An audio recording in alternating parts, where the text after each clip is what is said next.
गोष्ट तिसरी.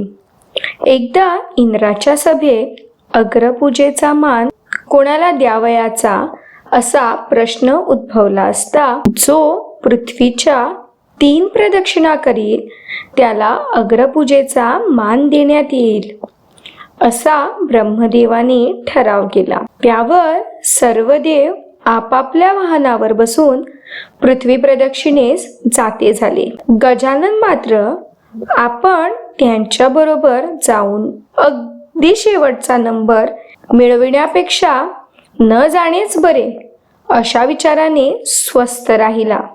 देवांनी निघून बराच वेळ झाला तरी गजाननाची जाण्याची काही तयारी दिसेना.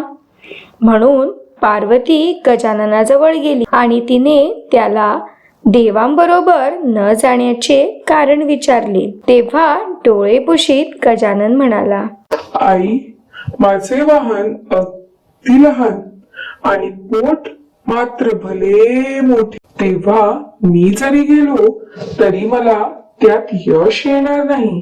मी जर अभागी आहे तर मला अग्रपूजेचा मान मिळणार कसा? पुत्राचे ते खेदयुक्त बोलणे व खिन्न मुद्रा पाहून पार्वतीचे हृदय द्रवले.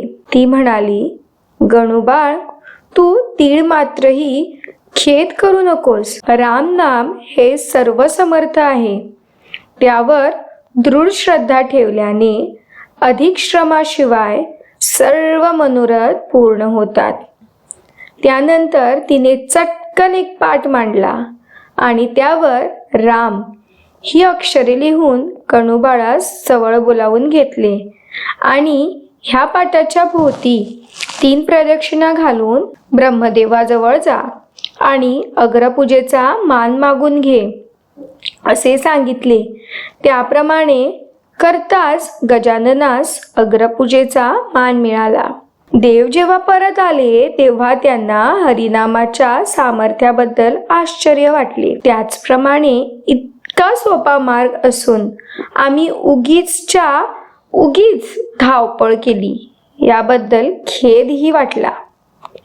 त्यावर सर्व देवांनी आनंदभरीत होऊन गजाननावर पुष्पवृष्टी केली. 18ही पुराणे चाळून पाहिली तर त्यात हरिनाम घेणे हेच एक श्रेष्ठ साधन असून मनुष्याने ते नाम आत्मानुभवी व्यक्तीच्या मुखाने ऐकून घ्यावे हेच सांगितलेले आढळते. हे साधन अत्यंत सोपे असून कवडीही खर्च न होता धडपड खटपट केल्याशिवाय जीवनात सौख्य लाभून मनुष्य भवबंधनातून सुटतो. मात्र साधकाची गुरूंवर एकनिष्ठा असावयास पाहिजे. आपली मातोश्री आपणास गुरुरूपाने सुमार्ग दाखवित आहे.